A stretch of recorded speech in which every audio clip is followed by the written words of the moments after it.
there are few consultancies or few people who take this point in a wrong way. Actually, there are 5 countries: USA, Australia. NMC does not recognize or approve any universities. So if you I'd like to brief you guys on something. People who want to go without need, please think once, twice, thrice, or n number of times, because if you have a plan of coming back to India, the possibility of that or Hey guys, vanakkam.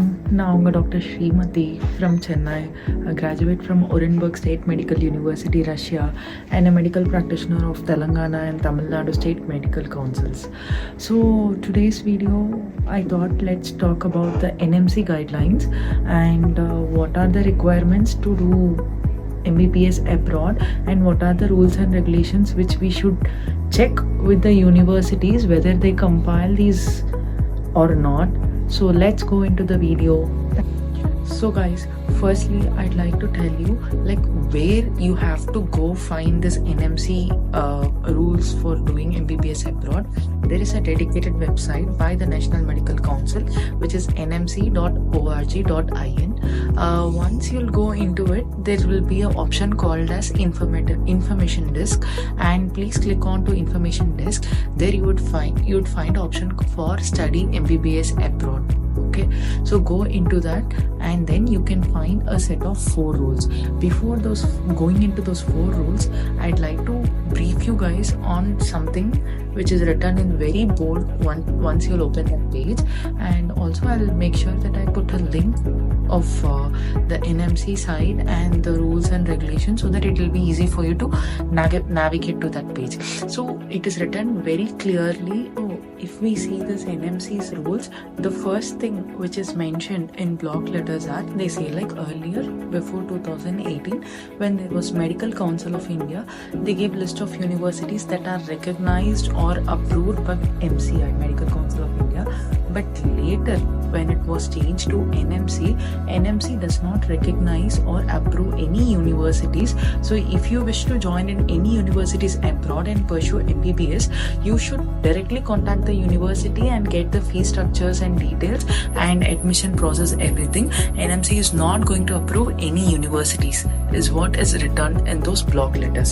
Next, if we move down, it is written like who are the people who will be eligible to sit in FMGE screening test, or further it is renamed as well as is being restructured as next examination. They have just given 4 points of people who are eligible to sit in the screening test, and it is also mandatory to clear the screening test in order to obtain the registration, Indian medical license to practice in India. So let's see what are those 4 points which they insist to be followed while taking our MBBS abroad admissions. First they say is people who are being admitted to MBBS in abroad or other foreign countries after 2002, it is mandatory that once you will come back from there, you have to sit for the screening test. This is the next thing which they are telling. Next, if we move little more down, we will be seeing 4 points. Let me take you point after point. They are telling like first is whichever your country some Indian or an overseas citizen of India is pursuing MBBS there, primary medical qualification, they should be any Indian resident who is pursuing their MBBS in a foreign or an abroad country.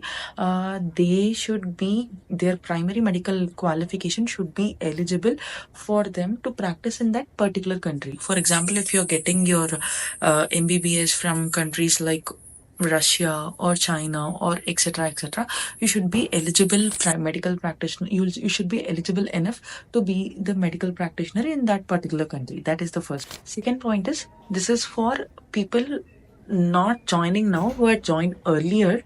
Like there used to be something called as eligibility certificate.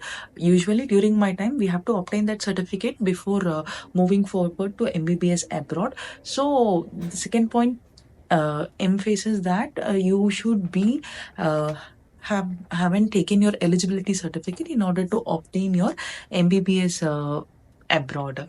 But for the batches which are like not applicable with eligibility, their only criteria now is to qualify their NEET UG and get admission, and their NEET UG results is valid for 3 years from the date of announcement of the result.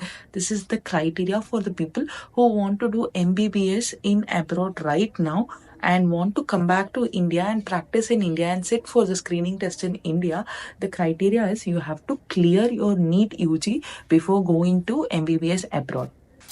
And also they say like any pre-med, see there are few people who's few XYZ consultancies who just say to students like you can go to abroad, even though if you don't qualify NEET, you can do come back in second year and write your NEET exam. I have came across such students as well.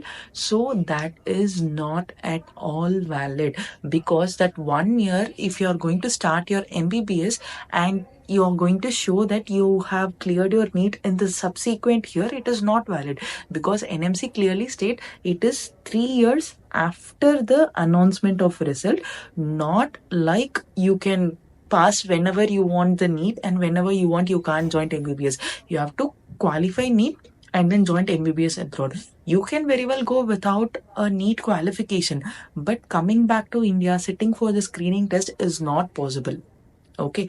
Next thing is, if someone is saying like taking you for a pre-language courses, there are many language and cultural exchange courses. People get fooled and join in that thinking that they can write their NEET in second year, but it is not valid, guys. Please, I again and again and insist that it is not at all valid. Either you clear, qualify, or don't qualify. You can go and do MBBS abroad, because NEET is something which is within India. It is not outside India.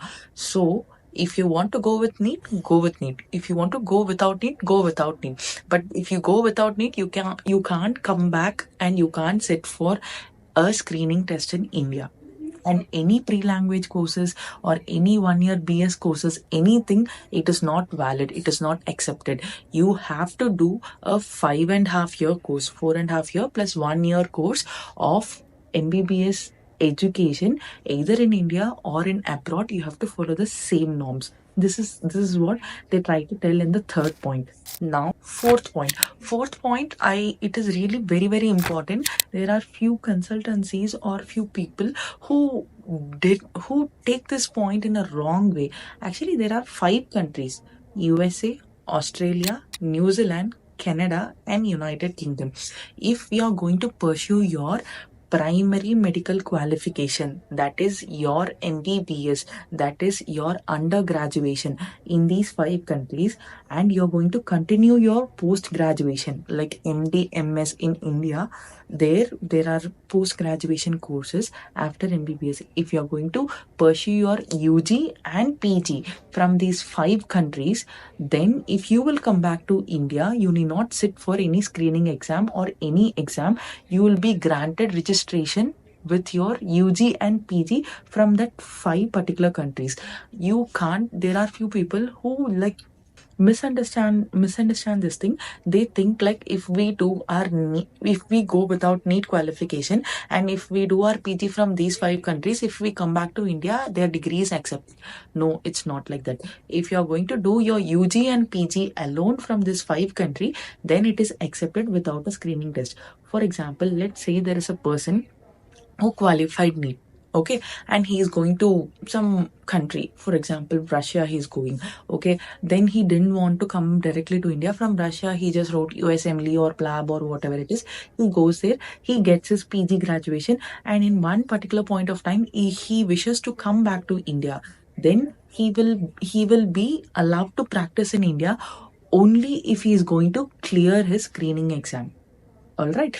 Without that, he is not allowed to practice in India with a PG, even though he has a PG registration from US or UK or XYZ any of those 5 country, and even though if he has got from those 5 countries, he has to come back here, and even though he has cleared his next examination, he has to come back here and sit for the next exam or NEET or FMG, whichever is there in the particular year he's coming back. Next is let's take the second scenario where a student didn't qualify NEET, okay, and the student goes to a country like Russia, Ukraine, or whatever country they are going. They're completing their MBBS there, and they go to any of these 5 countries. USMLE, he's writing for US, and he's doing his PG, and one particular point he want to come back to India. He should sit for the screening test, and if next is going to come, next to sit in next exam, the first criteria is you should qualify NEET.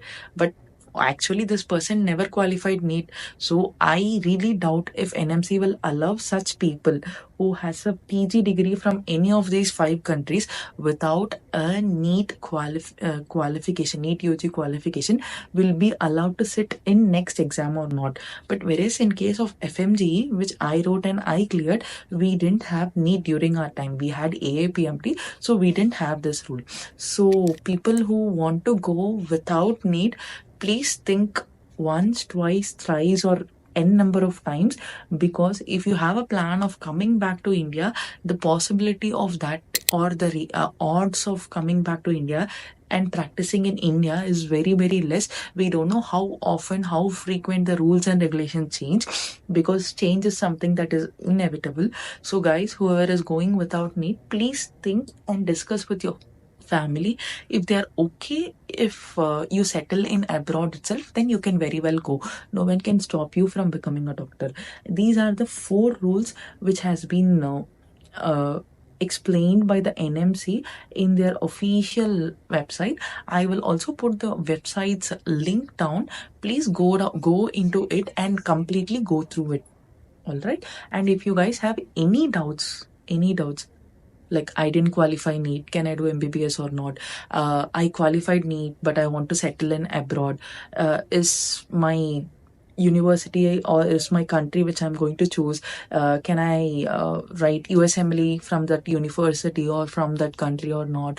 Am I eligible to come back to India or not? Is there a chance to do the NEET UG examination after doing my first year there? Or any of these doubts, just feel free to ask me. I think I have given enough information in this video. If there is anything else more to be added, I'll just bring it in my next video.